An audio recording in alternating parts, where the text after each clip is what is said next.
बात सबसे पहले प्रेसिडेंशियल इलेक्शन 2022 की। राष्ट्रपति चुनाव के उम्मीदवार तय हो चुके हैं और सत्ता पक्ष से द्रौपदी मुर्मू और विपक्ष की ओर से यशवंत सिन्हा। एक उम्मीदवार आदिवासी है, महिला है, पूर्व राज्यपाल है, तो दूसरे उम्मीदवार हैं पूर्व नौकरशाह, पूर्व वित्त मंत्री और उम्मीदवार बनने से पहले तक टीएमसी के उपाध्यक्ष।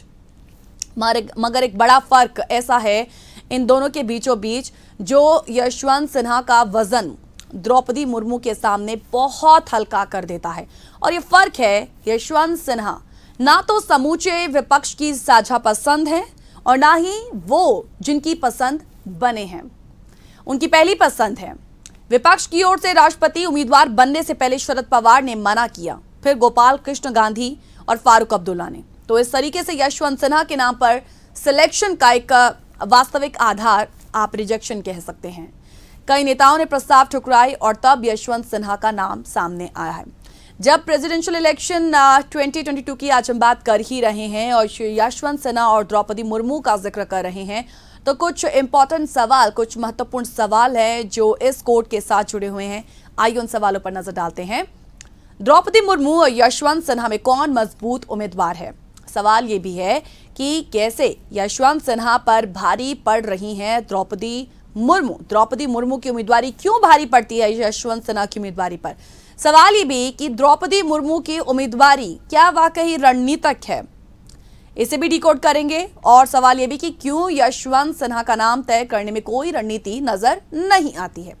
सवाल ये भी कि बात जब यशवंत सिन्हा की है तो यशवंत सिन्हा के बेटे का वोट जोड़ पाएंगे वो?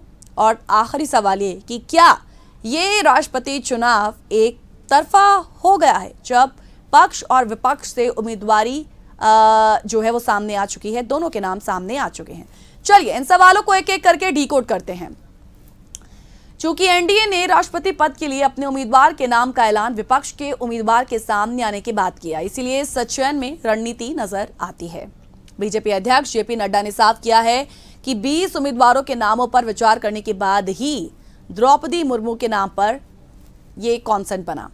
जेपी नड्डा ने सर्वसम्मत राष्ट्रपति की कोशिश का भी जिक्र किया और बताया कि इसमें विपक्ष की रुचि नहीं दिखी। इस तरह उन्होंने सर्वसम्मति नहीं हो पाने का ठीकरा विपक्ष के माथे पर मढ़ दिया। राष्ट्रपति चुनाव में मजबूत उम्मीदवार वही होता है जो वोटरों के बीच अपने दम पर कोई असर डाल सके। या तो उम्मीदवारी के कारण किसी पार्टी का समर्थन मिल जाए, क्षेत्र से समर्थन की आवाज उठने लगे, या फिर आइडियोलॉजी के आधार पर वोट बैंक में सेंधमारी की जा सके। इस आधार पर यह परखा जाना चाहिए कि द्रौपदी मुर्मू और यशवंत सिन्हा में कौन मजबूत उम्मीदवार है। अब विचारधारा के तौर पर देखें तो यशवंत सिन्हा को राष्ट्रपति के उम्मीदवार के तौर पर एक्सेप्ट कर यूपीए ने खुद अपनी ही विचारधारा से समझौता किया है। सिर्फ इतना भर नहीं है, यशवंत सिन्हा गैर कांग्रेसी हैं, बल्कि वो विचारों से भी दक्षिणपंथी रहे हैं। ऐसे में राष्ट्रपति चुनाव में यूपीए और कम से कम कांग्रेस तो विचारधारा की लड़ाई लड़ती दिखती नहीं है। बीजेपी ने ओडिशा से अपनी ही पार्टी की विधायक और मंत्री रही झारखंड की पहली महिला राज्यपाल द्रौपदी मुर्मू का जब सिलेक्शन किया तो वो विचारधारा पर बिल्कुल डटी दिखी। चुनाव में जीत के बाद राष्ट्रपति के रूप में बीजेपी अपनी ही पार्टी के एक पूर्व कार्यकर्ता, एक शिक्षाविद और एक पूर्व राज्यपाल को पदस्थापित करने वाली है। ये एक सवाल है यशवंत सिन्हा के साथ जुड़ा हुआ कि क्या बेटे का वो वोट जोड़ पाएंगे? ये सवाल क्यों? दरअसल यूपीए और विपक्ष के एक हिस्से की ओर से यशवंत सिन्हा का नाम तय करने में कोई रणनीति नजर नहीं आती है, जो एक सवाल हमने यहाँ पर उठाया था। सिन्हा अपने दम पर अपने बेटे का भी वोट हासिल कर ले तो ये विपक्ष के लिए और खुद उनके लिए एक बहुत बड़ी अचीवमेंट होगी। सिन्हा के बेटे जयंत सिन्हा मोदी सरकार में केंद्रीय वित्त राज्य मंत्री रहे हैं और ये वही व्यक्ति है जिन्होंने मॉब लिंचिंग के आरोपियों का स्वागत फूल माला चढ़ाकर किया। वाजपेयी सरकार में वित्त मंत्री रहे यशवंत सिन्हा ने लंबे समय तक बीजेपी विरोध की राजनीति चलाने की कोशिश की, लेकिन सफल नहीं हो सके और अपने गृह प्रदेश में भी बीजेपी को मामूली नुकसान पहुंचाने की क्षमता का प्रदर्शन भी वो ना कर पाए। अब ऐसे में बीजेपी के वोट बैंक में वो सेंधमारी कर सकेंगे, इसकी संभावना भी ना के बराबर है।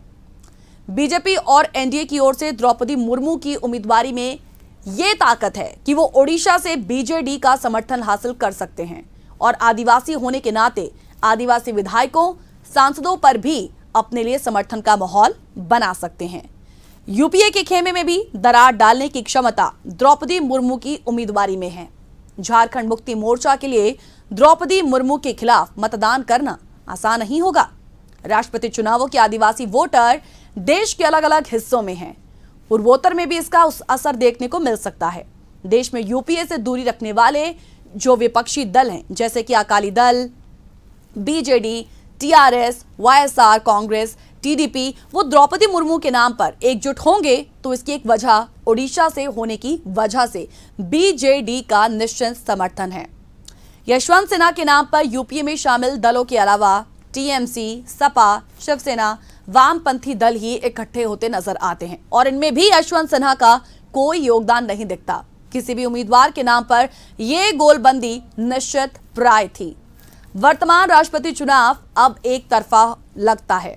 बीजेपी के पास लगभग 49% वोट, यूपीए और इसे समर्थन देती विपक्षी पार्टियों के पास बमुश्किल 36% वोट, विपक्ष में शेष क्षेत्रीय पार्टियों के पास करीब 15% वोट। ऐसा लगता नहीं है कि ये वोट यशवंत सिन्हा की ओर रुख करेंगे। ऐसे में वर्तमान राष्ट्रपति का चुनाव भी लगभग वैसा ही होता दिखता है जैसा पिछली दफा हुआ था।